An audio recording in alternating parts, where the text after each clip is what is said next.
It's 9 days since Auckland went into alert level 3 and the Auckland City Mission says it's handing out just as many food parcels as it was during the peak of the first lockdown back in March. Social services across the city say demand for food and other assistance has ramped up again as families are pushed to the brink. Our social issues reporter Sarah Robson and visual journalist Dan Cook went behind the scenes at the Auckland City Mission to find out how it's helping those most in need. It's Friday morning in a semi-industrial part of central Auckland and forklifts are buzzing around unloading pallets from trucks. This is ground zero for the Auckland City Mission's response to COVID-19, and those pallets are stacked with boxes and boxes of food that will end up in the pantries and fridges of some of the city's most vulnerable whānau. The City Missioner Chris Farrelly says at the peak of the first lockdown in March, it was handing out 3 times as many food parcels as it usually would.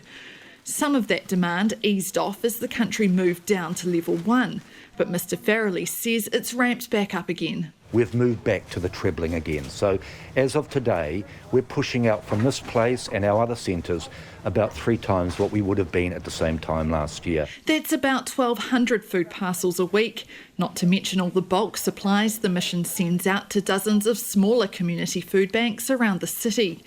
The latest lockdown has brought a second wave of job losses, and Chris Farrelly says people are struggling. There's some new faces appearing that were not appearing before. Literally, there are people asking now for help for the first time in their lives. People calling the City Mission for help include foreigners who have been stranded in New Zealand since the pandemic hit, students, families who have breadwinners out of work, and overwhelmingly women. We are preparing for the reality that what we're doing now is going to continue for the long term, not the short term. It's here at the Auckland City Mission's Grafton Distribution Centre that all of the donated goods are sorted and packed into food parcels. Teams of up to 10 volunteers are working morning and afternoon shifts to make sure all of the food gets to people in need. What we try to do as a standard rule is have enough food for 4 people for 4 days for a family. Usually we will adjust the number of parcels or food depending on the number of people in a family. That's Tracy Goddard, the woman in charge of what is a mammoth logistical operation. So you have a selection. We've got a fresh fruit and vegetable box here with a nice, beautiful selection of fruit and vegetables that should last a family for a good week. We have some toiletries, blue paper and soap, basic essentials, flour, which we bulk bag down because it's quite hard to get in times like these.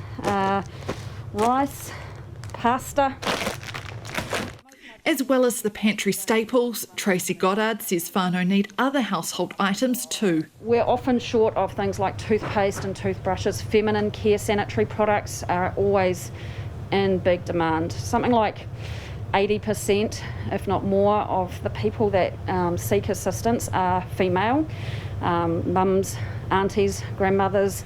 Tracy Goddard says at the moment they've got plenty of food and other goods in stock. But last lockdown, we were spending, am I allowed to say, anywhere between $15,000 to $20,000 a week during level 4 to keep the supply going. We're not doing that right now because the appeal that went through has really helped us, but I imagine if we go through more lockdowns, we will be having to revert back to that.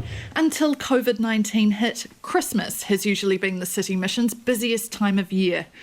Chris Farrelly says continued support from the community will be crucial over the months ahead. And we know that Christmas actually does really expose the cracks. There's so many other demands.